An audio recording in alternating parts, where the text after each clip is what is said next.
Today, we will be talking about antigens and antibodies in regard to immunohematology. This is a red blood cell. And on this red blood cell is an antigen. In blood plasma, we can find an antibody. There are actually many antigens found on a singular red blood cell. The antigens expressed on the red blood cell determine an individual's blood group. We'll be focusing on groups A, B, AB, and O, as well as RH in this video. There are two types of antibodies. One we produce in our bodies since we were born, and ones we make as we grow up after any infections or sicknesses we come across. Antibodies have a unique structure to it which would be able to recognize a corresponding antigen. This part here is called the binding site, where it has a unique structure to detect the antigen. The antibody is able to recognize the foreign cells and get ready to attack it. In this video, we will be focusing on the antibodies anti-A and anti-B.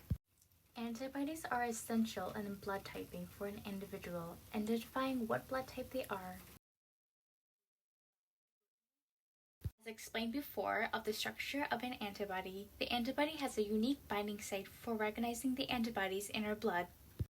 In blood typing, if they are similar, they will stick together. This is what we call agglutination.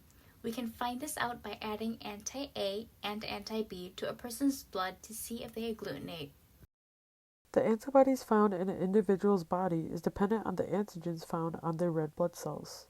If a person has type A blood, we will find antigens A on their red blood cells and B antibodies in their blood plasma.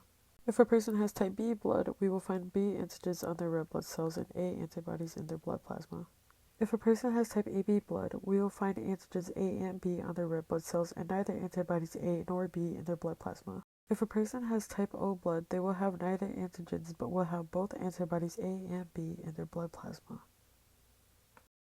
We can also find Rh antigens on the red blood cells.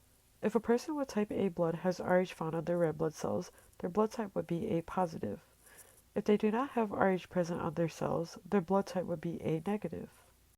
There are a variety of reasons why an individual may want to know which blood type they fall under. For instance, if a person is getting a blood transfusion, healthcare professionals will make sure that the donor's blood is compatible with the recipient's blood, otherwise it can clump up or agglutinate, or it can rupture or hemolyze. The pregnant population should know their blood type as well. If an Rh negative person is pregnant and their baby is Rh positive, the mother can create antibodies that binds to fetal blood cells, which could lead to a serious case of anemia or even death. As we can see, antibodies and antigens are very important in blood typing. Our blood type is just one factor that contributes to risks for certain health conditions. We can reduce complications by identifying our blood types early on.